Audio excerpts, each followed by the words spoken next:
agora para a nossa segunda palestra a doutora Maria Carolina Porto, para abordar o tema A Prática da Caridade como meio de vencer padrões mentais doentios. Terá o tempo de 30 minutos. Bom dia, tive um encontro quântico com a minha felicidade aqui depois da palestra da Samira. Espero que vocês também tenham tido, né? Mas brincadeiras à parte, com certeza eu acho que todos que estão aqui, todos têm que estar muito felizes de estar participando desse momento que é único na nossa encarnação. Nós somos os precursores de uma era nova. Hoje, a medicina, que já se empenha, que já vivencia a espiritualidade, e os médicos, os profissionais de saúde que estão envolvidos nisso, com certeza são pessoas que estão vendo além.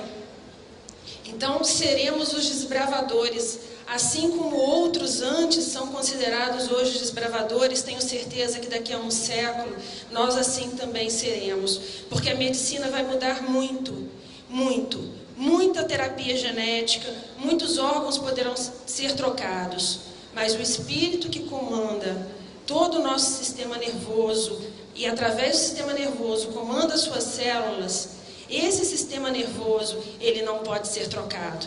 Então, as patologias, elas se instalarão com certeza através das patologias mentais, as patologias da emoção e do sentimento. E aí sim entra o profissional da saúde que vai saber atuar, o profissional com a vivência e com a experiência de espiritualidade. Então, diante disso, complementando o que a minha companheira falou, é que nós vamos trazer aqui a nossa exposição, nosso pequeno estudo que foi solicitado pela doutora Marlene e que eu fiquei um pouquinho até preocupada, porque eu sou pediatra, falar de padrões mentais doentios, né? Falei, poxa, isso uma psicóloga falaria muito melhor do que eu. Tenho várias amigas psicólogas, mas acho que é um enriquecimento quando a gente vai buscar o estudo e a gente vê que todos nós, não só os profissionais da saúde mental, mas todos os outros, têm que estar envolvidos também nessa cura ou nessa ajuda de vencer, de todos poderem vencer os padrões mentais doentios.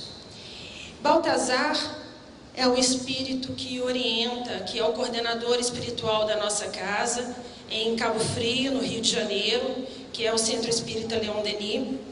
E ele fala que muitas almas se perdem em pesquisas no sentido de perceber as causas que nos fazem sentir pela pele, quando muitas vezes esquecemos de sentir pelo sentimento. Percepções, sensações do espírito que estão associadas, sem dúvida, à própria capacidade do espírito que a sente. A dor, a angústia e o sofrimento maceram certos espíritos, deixando-os frágeis, vulneráveis, inseguros, quando não inquietos, enquanto outros se sentem cada vez mais enrijecidos pela dor. Alguns se sentem perplexos, perturbados e doidos. Estudarmos todas essas questões significa ampliar o nosso entendimento acerca da realidade espiritual. Então é isso que nós vamos buscar fazer aqui, unindo a saúde, unindo a medicina, unindo a genética, as percepções espirituais e a nossa vida quanto espírito, que é a nossa vida verdadeira. Então, começando a prática da caridade, eu fui buscar, poxa, por que a gente tem que trabalhar? Por que a prática é tão importante para a nossa vida? E aí, fácil, vamos a Kardec, Livro dos Espíritos, 674, o trabalho é uma lei da natureza. Por isso mesmo, é uma necessidade. Alguém tem dúvida de Kardec? Acredito que não, né? Toda ocupação útil é um trabalho.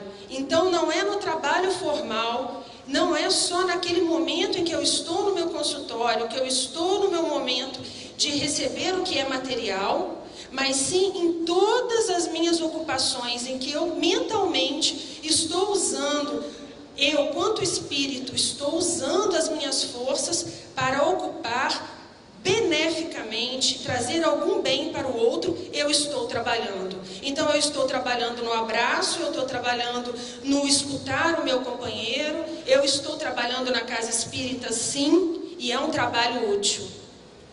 E aí, qual é o limite do trabalho para mim? Até quando que eu tenho que trabalhar? Poxa, eu já trabalho tanto. O limite do trabalho é o limite das forças. Então, se não estivermos ainda no limite das forças, não estaremos no limite possível do nosso trabalho. E muitos espíritos que retornam em comunicações mediúnicas dizem assim para a gente: se eu soubesse, teria trabalhado mais. Se eu pudesse hoje retornar, eu teria feito diferente e trabalhado mais. E são indivíduos e são espíritos com carga horária de trabalho infinitamente maior do que a maioria de todos nós. Mas também existe espíritos que nada de útil realizam. O que acontece com eles? Vamos a Kardec de novo. Eles dizem que eles estão na expectativa. Eles até acham que podem estar bem, mas eles sofrem. Sofrem porque não constroem. E sofrem porque não conseguem mudar os padrões mentais por eles impressos em seu perispírito. E vamos então para as nossas teorias. Quais são os nossos padrões mentais doentios? Assustador, né, gente? Tristeza, quem não se sente triste? Quem não se queixa? Quem não se queixa do marido, do filho, do emprego, do patrão, né? Maledicência, isso tenho certeza que ninguém aqui faz. Ninguém aqui é maledicente, eu tenho absoluta certeza, porque todo mundo é espírita, né? Ou então está todo mundo procurando ser. Chacota, ironia, sarcasmo, a gente nem vê isso mais hoje na nossa evolução, né? Ciúme, poxa, eu não tenho ciúme, tranquilo. Gula, nós temos hoje 50% da população brasileira acima do peso. 30% das crianças estão acima do peso. Então a gula faz parte disso. Anorexia, são os distúrbios alimentares mais comuns entre mulheres e adolescentes após a obesidade. E às vezes muito negligenciado. Medo, mas não é aquele medinho, não. É aquele medo que muitas vezes se transforma no pânico e trazendo tantas consequências. Então vocês veem que padrão mental doentio é o padrão mental de todo mundo ainda na nossa esfera de evolução. Então isso me assustou e à medida que eu fui estudando, isso foi me assustando cada vez mais, né? E a gente fez uma reflexão então, quanto que a nossa mente é instável. Nós estamos com pensamentos e sentimentos em flutuação constante. Às vezes a gente está ansioso, agitado. De repente, a gente está embotado e deprimido. Joana de Ângeles diz que todos nós, ou pelo menos 99% de nós, somos bipolares. Podem procurar em Joana de Ângeles. Tá? Bipolaridade significa que tem vários graus. Tem graus que são aceitos, todo mundo se comporta. Mas aí vocês vão falar assim, não, isso não é verdade. É sim. O nosso pensamento é tão bipolar que durante a prece, a gente muda o pensamento para outra coisa. A gente não consegue se concentrar nem durante uma prece. Isso é um sinal de bipolaridade. Assim diz Joana de Ângeles. Então, alguns acontecimentos desestabilizam mais a nossa vida. O que, por exemplo? Eu já vi espírita de 50 anos de vivência de casa espírita, a mãe falecer e a pessoa fica deprimida. Isso não é difícil, né? O carro é roubado, eu fico arrasada. Eu sou fechada no trânsito, a minha raiva invade. Então esse é o nosso pensamento. Nós não temos um padrão vibratório mental constante. Estamos sempre em oscilação. Porém, essa instabilidade mental provoca a reação fisiológica e bioquímica extremamente importante no nosso sistema nervoso central, desencadeando toda uma desarmonia no nosso equilíbrio orgânico. E aí, a gente pode favorecer ou potencializar o surgimento de padrões mentais que já estão instalados, que nós já temos em nós. podemos potencializar aquilo que nós já carregamos. Joana de Ângeles, de novo, com toda a sua sabedoria, diz que a mente, por ser o agente da vida organizada, a mente sadia propicia o desenvolvimento das micropartículas que sustentam com equilíbrio a organização somática, assim como, através de descargas vigorosas, bombardeia os seus centros de atividade, dando curso a desarmonias inumeráveis. Vamos assinalar aqui o que ela chama de micropartículas, porque eu tenho que concordar com todos os companheiros que até hoje no Medinesp falaram. A gente roda, roda, roda e acaba na literatura espírita.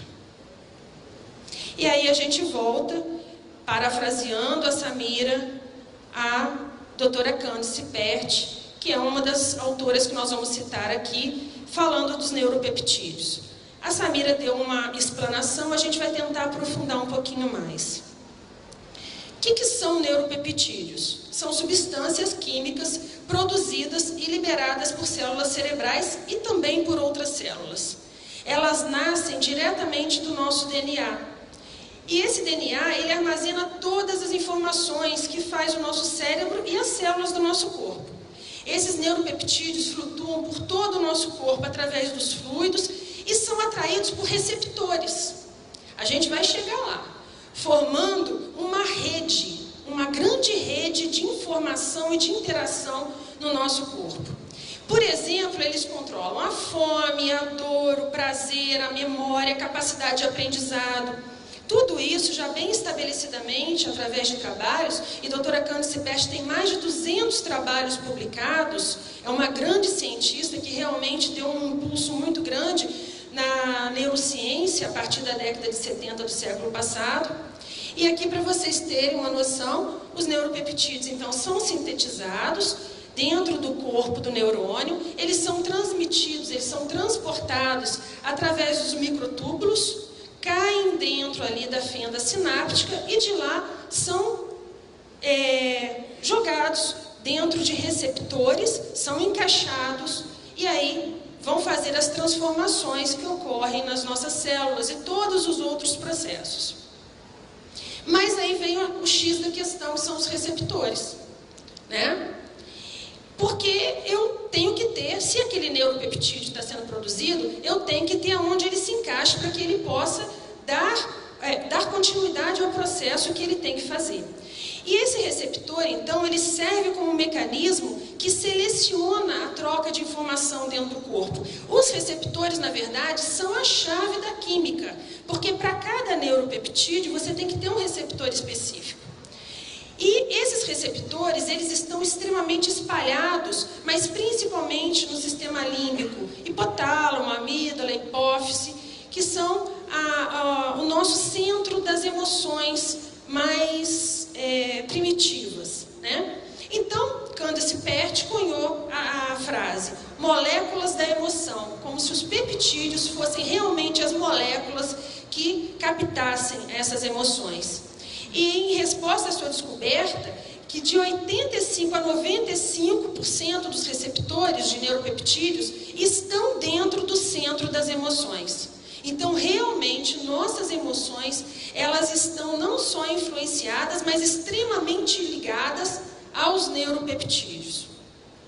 Aqui, para vocês entenderem um pouquinho, então aqui eu tenho uma molécula, um hormônio, um neurotransmissor ou até uma droga, né? Nós temos tantas drogas da felicidade hoje em dia, das felicidades artificiais, elas se encaixam no receptor, na superfície celular, e então desencadeia uma resposta bioquímica. Se a gente usar neuropeptídeo como sugestão, o nosso corpo, ou a nossa mente, ela não é espírita. Então, quando a gente fala em mente, nós podemos traduzir isso para espírito. É quem pensa, é quem, através dessa vontade do espírito, é que tudo vai ser desencadeado, né? Então, como são palavras dela, ela vai usar mente. O corpo ou a mente recupera ou reprime as emoções e comportamentos. E seu desempenho são, portanto, influenciados pelo humor. Só aí a gente já podia parar. Porque se meu desempenho dos meus neuropeptídeos, que são responsáveis pela dor, pela fome, por quase todas as nossas funções, inclusive as emoções, são influenciados pelo humor, então eu tenho que começar a pensar. Se a minha mente, que é tão agitada em alguns momentos, que é tão embotada em outros, que traduz a felicidade de uma maneira tão díspare do que realmente é, ela está influenciando a minha captação ou os meus receptores, então eu começo a pensar que eu preciso mudar. Os estados emocionais ou estados de humor são produzidos por diversas ligações de neuropeptídeos. E o que experimentamos como uma emoção ou um sentimento é também um mecanismo para ativar um determinado circuito neural simultaneamente em todo o cérebro e o corpo, que gera um comportamento. Então, a minha emoção, o meu sentimento vai gerar o meu comportamento desencadeado por mim. Podemos, então, conscientemente influenciar o que se passa no corpo, como visualizar o aumento do fluxo sanguíneo para uma parte do corpo, para aumentar o oxigênio e também nutrientes para nutrir a célula. Somos capazes dessa influência. Isso se chama autocura. E os espíritos dizem assim: filhos, conversem com suas células. Elas vão realmente te escutar. E a gente está vendo que realmente elas escutam. Não mais só dogmaticamente, mas hoje, através da ciência, a gente vê que as células nos escutam, né? E nós temos um caso específico de uma companheira que tem um câncer de mama, um tumor de mama em fase avançada, que realmente o instituto onde ela tratava o câncer a mandou de volta para casa. Nós moramos no interior, ela se tratava na capital, fase terminal. Ela tomando os passes de cura, conversando com suas células, ela está viva até hoje. Então, ela está viva. Ela conversa com as suas células, ela sim foi orientada. Então, nós vamos chegar à conclusão que as emoções são a conexão entre a matéria e o espírito, indo e voltando entre os dois, influenciando tanto um quanto o outro. Então vamos traduzindo isso para a nossa querida doutrina espírita. O espírito é o ser pensante. Ele emite através da sua vontade os pensamentos que geram impulsos que atingem nosso perispírito, que é a sede da nossa memória passada e presente, da nossa vivência atual. Esse perispírito, atuando no fluido, acessa a pineal, as glândulas, estimulando a produção adequada de neurotransmissores e a recepção adequada de neurotransmissores, causando uma reação celular. Quando a medicina tradicional chegar nisso, com certeza nós teremos cura. Porque hoje o médico trata mais, ampara mais do que cura. Ele ajuda no tratamento, ele é um coadjuvante. O tratamento verdadeiro é só o indivíduo que faz com ele mesmo. Porque se a patologia que eu consigo, eu pediatra, tratar através de um antibiótico, amanhã, que está instalado no pulmão, amanhã vai estar no ouvido, depois de amanhã vai estar na garganta, depois de amanhã vai estar no intestino e assim sucessivamente. Então, os pensamentos negativos ativam proteínas pró-inflamatórias. E nós já descobrimos nesse congresso que o mundo é das proteínas. Pelo menos o nosso mundo físico é das proteínas. Só que esse tema não me permite entrar em muita coisa, mas com certeza isso já foi falado em outras salas. Nós liberamos neuropeptídeos, estimulamos o nosso sistema imunológico com liberações irregulares de citoquinas. O que são citoquinas? São substâncias, são os interferons, os neuropeptídeos, outras substâncias que vão ativar ou desativar harmonicamente ou desarmonicamente o nosso sistema imunológico e causando doenças e desequilíbrios. Mas o trabalho no bem com felicidade, e aqui eu tenho que dar uma parada, porque o espírito que trabalha conosco, a nossa AME é uma AME muito assistencialista, nós temos um grande trabalho assistencial. e tem um espírito médico que chama Dr. Herman, que trabalha conosco. E ele falou assim: minha filha, fala para eles que se o trabalho não for com felicidade, 10 minutos, se o trabalho não for com felicidade, o espírita pode trabalhar 50 anos na casa espírita, que não vai adiantar nada. Eu escutei aquilo, entendi, mas fui buscar qual era a referência dele, né? Então, o trabalho no bem com felicidade aumenta as proteínas anti-inflamatórias, libera neuropeptídeos, nosso sistema imunológico funciona adequado, então temos saúde e equilíbrio. Então, esse é o X da questão. Quando a gente conseguir fazer isso, nós estamos equilibrados. E aí a gente encontra o nosso companheiro japonês, Murakami, que fez esse livro, O Código Divino da Vida, e que ele fala nesse livro que os padrões mentais positivos podem ativar ou desativar genes, alterando a saúde do indivíduo. Padrões mentais positivos, felicidade. Então, a minha felicidade pode interferir epigeneticamente na minha vida. E aí Emmanuel sempre vem dizendo que mesmo que eu me sinta enfermo, arrastando embora, aperfeiçoemos-nos, ajudando aos outros, na certeza de que servindo ao próximo, serviremos a nós mesmos, esquecendo por fim o mercado da invigilância, onde cada um adquire as doenças que deseja por tormento próximo. Servindo ao próximo, serviremos a nós mesmos. Ó, nós voltando de novo para a doutrina espírita, que sabe o que está falando, né?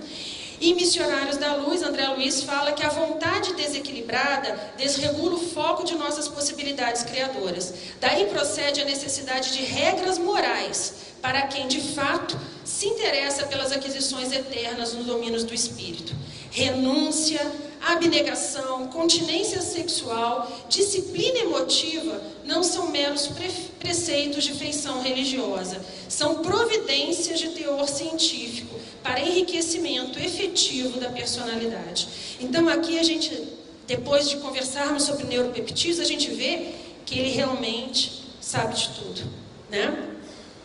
E aí a gente vem trazendo alguns trabalhos para vocês. Esses 2 papers que eu vou mostrar depois no outro slide são papers, eu tenho certeza que até ontem à noite foram os 2 mais recentes publicados no PubMed, tá?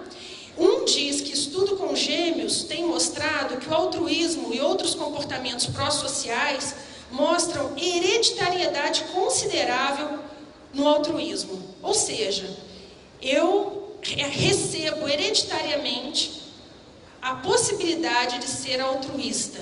Esse gene pode estar lá. Agora eu vou encapá-lo ou desencapá-lo, eu vou utilizá-lo ou não de acordo com a minha conduta e com a minha vontade. Essas primeiras conclusões que eles estão tirando nesses 2 papers são conclusões provisórias, porque a genética do altruísmo é uma coisa muito recente, né? A associação de altruísmo com dopamina, que é o neurotransmissor da felicidade, é uma coisa muito recente. E eles dizem que esses genes codificam elementos de transmissão dopaminérgica na formação de um comportamento pró-social. São esses 2 papers que eu trouxe, se alguém quiser anotar a referência. O que eles estão estudando? O receptor, esse receptor de dopamina D4, é um gene que forma receptores para dopamina. Quanto mais receptores para dopamina, mais felicidade eu tenho. Quanto mais felicidade eu tenho, quando eu faço uma atitude boa, o que acontece? Eu tenho mais prazer naquelas atitudes.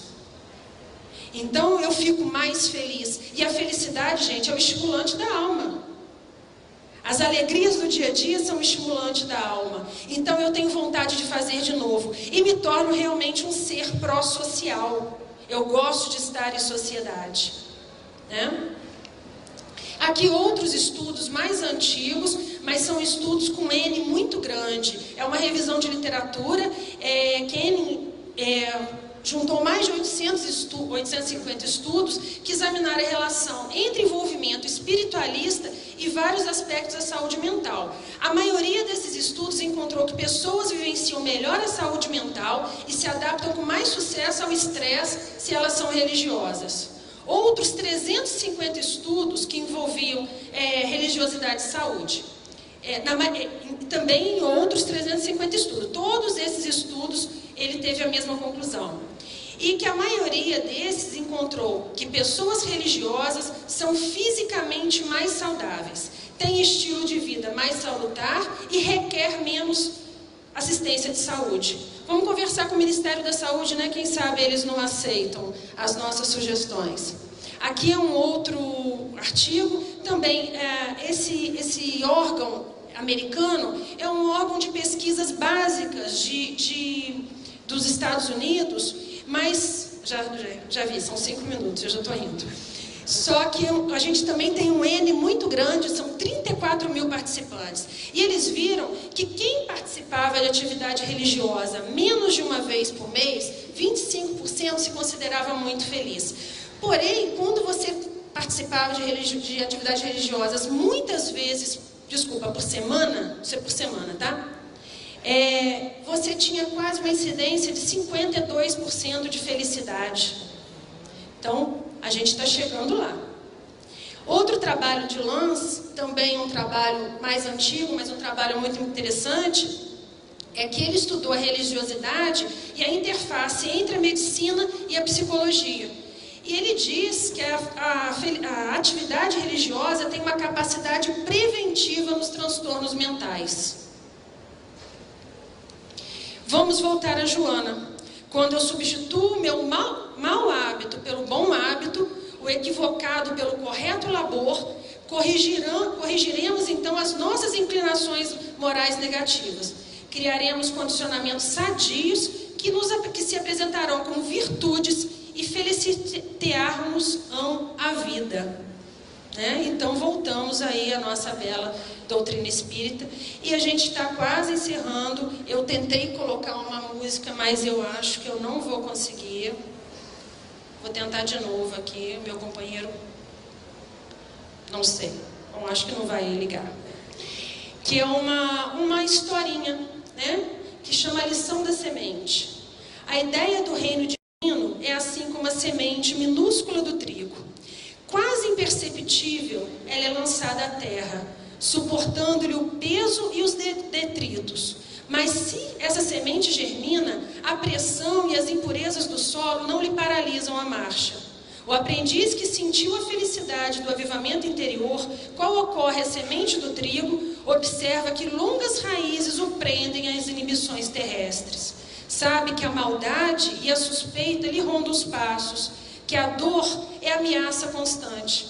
Todavia experimenta, acima de tudo, o impulso de ascensão e não consegue mais deter-se.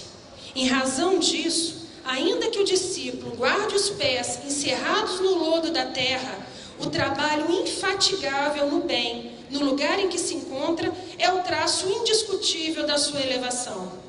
Conheceremos as árvores pelos frutos e identificaremos o operário de céu pelos serviços que se exprime. Mas e aqueles que conhecem a caridade e não praticam a caridade? São sementes que dormem, guardam consigo preciosos valores do céu, mas jazem inúteis por muito tempo. Aguaceiros e furacões passarão por elas, renovando-lhes a posição no solo, e elas germinarão vitoriosas um dia. Neio Lúcio, Jesus no Lar. E aqui, só para que vocês possam conhecer, essa é a obra social Antônio de Aquino, onde nós, da AME Lagos, podemos exercer realmente eu não vou nem falar que é a caridade, só se for a caridade para nós mesmos, né? Porque trabalhar lá é mais para mim do que para os outros. Mas nós temos várias especialidades médicas, acupuntura, psicologia, grupos, oficinas. Nós temos um grande trabalho. E a possibilidade de que as pessoas entrem e trabalhem, ela é intensa, imensa. As portas estão sempre abertas a todos aqueles que queiram trabalhar. Se vocês quiserem depois um site, um e-mail, a gente pode passar. E para encerrar, com certeza não existem palavras melhores do que essa. Amar ao próximo como a si mesmo. Esse realmente é o verdadeiro caminho para vencermos os nossos padrões mentais doentios. Muito obrigado. e aqui estão os nossos amigos.